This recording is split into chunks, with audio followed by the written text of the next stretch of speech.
নমস্কার বন্ধুরা, সবাই কেমন আছো? আশা করছি সবাই খুব ভালো আছো আর আমরাও ভালো আছি।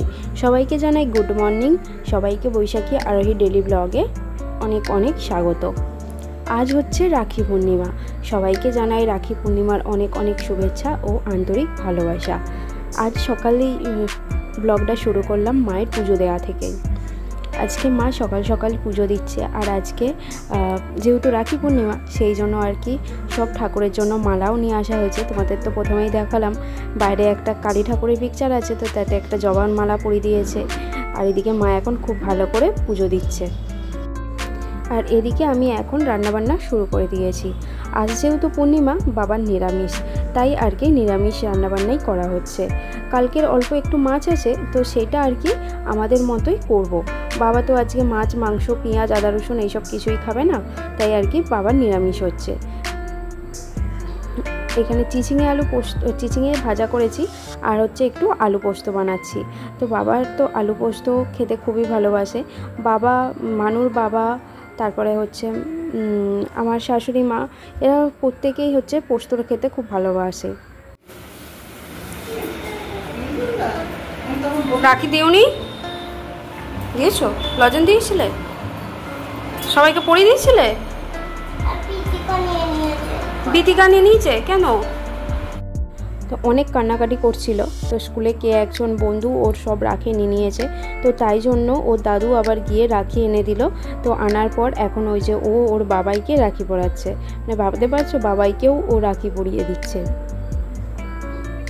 তো ওর বাবাই তো কিছুতেই পড়বে না, কিন্তু ও ছাড়বে না। তো এখন আবার দেখো ছুটে ছুটে ঘর থেকে রাখি নিয়ে গিয়ে এই যে ওর দাদুকে পরাচ্ছে। ও রাখিটা বাঁধতে পারে না, মানে হাতে পড়াচ্ছে, কিন্তু তারপরে মানে যাকে পড়াচ্ছে সেই বেঁধে দিচ্ছে আর কি। এখন অনেকটাই ছোট, তো তাই রাখিটা এখনো বাঁধতে পারে না। এদিকে আমার রান্না কমপ্লিট। এই যে দেখো, করেছি বিউলির ডাল, তার সঙ্গে যে চিচিঙে ভাজা, আর এদিকে আছে আলু পোস্ত। এটা হচ্ছে নিরামিষ। আর এদিকে এই যে কিছুটা মাছ ছিল, তো মাছটা ঝাল করে ফেলেছি। আর দেখো কেমন বৃষ্টি শুরু হয়েছে। সকাল থেকে বেশ ভালোই ছিল, বৃষ্টি হচ্ছিল না, আবার এখন বেলার দিকটা থেকেই আবার বৃষ্টি শুরু হয়েছে। আর আজকে গাছে দেখো অনেকগুলোই টগর ফুল হয়ে আছে, মানে তোলা হয়েছে, এখনও কিছুটা রয়ে গেছে। আর বেশ ঝমঝমিয়ে কিন্তু বৃষ্টিটা হচ্ছে। হয়তো ভিডিওতে অতটা বোঝা যাচ্ছে না, কিন্তু বেশ ভালোই জোরে বৃষ্টিটা হচ্ছে।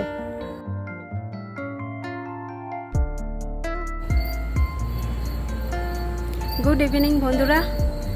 তো একদম রিলস বানিয়ে নিয়ে তারপরে তোমাদের সামনে আসলাম। এই সবেমাত্র রিলস বানানো কমপ্লিট হলো। দেখো একদম ঘেমে চান হয়ে গেছি, মানে এত পরিমাণে গরম যে কি বলবো। প্রচুর পরিমাণে গরম। বৃষ্টি হচ্ছে কিন্তু গরম কমছে না, প্রচুর পরিমাণে গরম। এই দেখো আমার চারিদিকে ঘাম ঝরছে। মানুকে পড়তে দিয়ে এসেছি, জানোই তো মানুকে পড়তে দিয়েছে, তারপরে আমি রিলস বানানো শুরু করি, কারণ ও থাকলে নাহলে একটু গন্ডগোল করে। তো তাই আর কি ওকে পড়তে দিয়ে এসেছি, দিয়ে এসে আমি রিলস বানাচ্ছি। আর এই দেখো ছাদে কি অবস্থা দেখছো, গোটা বৃষ্টিতে একদম পুরো স্যাতলা পড়ে গেছে। তো এতেই আমি কোনো রকমের রিলস ভিডিও বানাই, পড়ে যাওয়ার খুবই ভয়। এ দেখো চারিদিকে মানে এত জল হচ্ছে, তো তাই আর কি প্রচুর পরিমাণে স্লিপ হয়ে আছে ছাদটা। এটাই আমি রিলস বানাচ্ছি।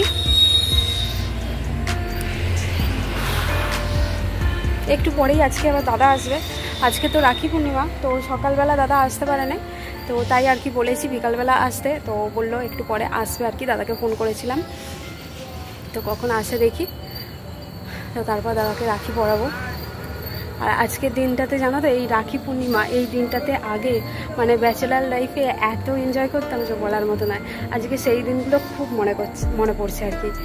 মানে সারা দিনটা ফিস্ট, তারপরে স্যারেদের রাখি পরানো, ম্যাডামদের রাখি পরানো, তারপরে বন্ধু বান্ধবী সবাইকে রাখি পরানো, হ্যাঁ নানা রকমের ফিস্ট করা, মানে খুব এনজয়। ওই লাইফটা মানে ভোলা যাবে না। তো যাই হোক, চলো একটু পরে আবার দাদা আসবে। এখন নিচে যাই, প্রচুর পরিমাণে গরম হচ্ছে, নিচে একটু গিয়ে পাখার তলায় বসি। এখন বৃষ্টি পড়ছে না, আর আকাশটা দেখো কীরকম হয়ে আছে, আমি তোমাদের দেখাই। আর আকাশটা দেখো কেমন নীল আর সাদা হয়ে আছে, বেশ ভালো লাগছে কিন্তু দেখতে। একটু অন্ধকার অন্ধকার হয়ে গেছে কারণ সন্ধ্যের টাইম তো হয়েই গেছে। তো এখন যাব নিচে, আমার তো রিলস বানানো কমপ্লিট হয়ে গেছে। তো চলো এখন যাই নিচে।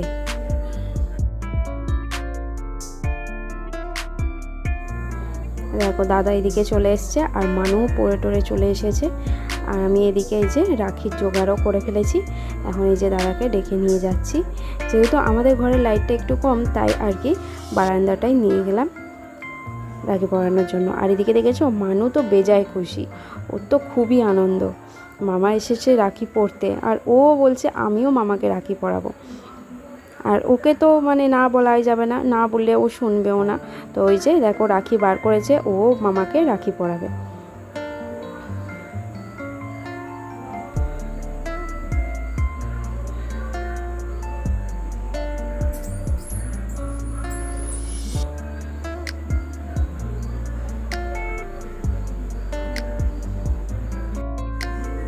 মানু রাখিটা খুলতেই পারছিল না, তাই আমি একটু খুলেই দিলাম।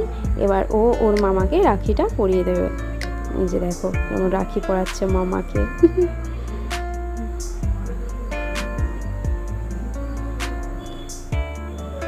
আর এই যে আমি এই ফুলের রাখিটা নিয়ে এসেছি দাদাকে পরাবো বলে। এইখানে দেখো মানু এই যে রাখি বাঁধতেই পারছে না। তোমাদের তো আগেই বললাম রাখি মানু বাঁধতে পারে না, তাই আমি আবার বেঁধে দিলাম।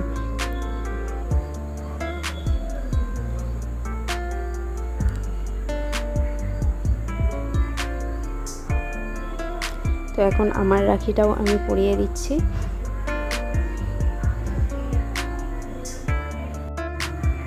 আর এই প্রথমবার দাদা আমার বাড়িতে এলো রাখি পরতে, নাহলে অন্যান্য বছর আমিই যাই রাখি পরাতে, কিন্তু এবছর দাদাকে বলেছিলাম আসতে, তো দাদা এসেওছে আর রাখিও পরিয়ে দিয়েছে দাদাকে। আর এই সব দিনগুলোতে মানে এতটাই ভালো লাগে যে বলার মতো নয়। মানে প্রত্যেকটা ঘরের ভাই বোনই এই দিনগুলোতে, রাখি পূর্ণিমা বলো, ভাই ফোঁটা বলো, এই দিনগুলোতে প্রত্যেক ঘরের ভাই বোনই যেখানেই থাকুক না কেন এই দিনগুলোতে ঠিক এক হবেই। কত ভালো লাগার এই সব দিনগুলো। তো চলো আজকের ব্লগটা তবে এখানেই শেষ করছি। তো তোমাদের যদি এই ব্লগটা ভালো লাগে তো অবশ্যই লাইক কমেন্ট শেয়ার এবং আমার চ্যানেলটিকে প্লিজ সবাই সাবস্ক্রাইব করে দিও। তো চলো আজকের মতো এখানেই টাটা। সবাই ভালো থেকো, সুস্থ থেকো আর সাবধানে থেকো। আবারও দেখা হবে তোমাদের সাথে পরের আরও একটি ব্লগে। তো চলো আজকের মতো এখানেই টাটা।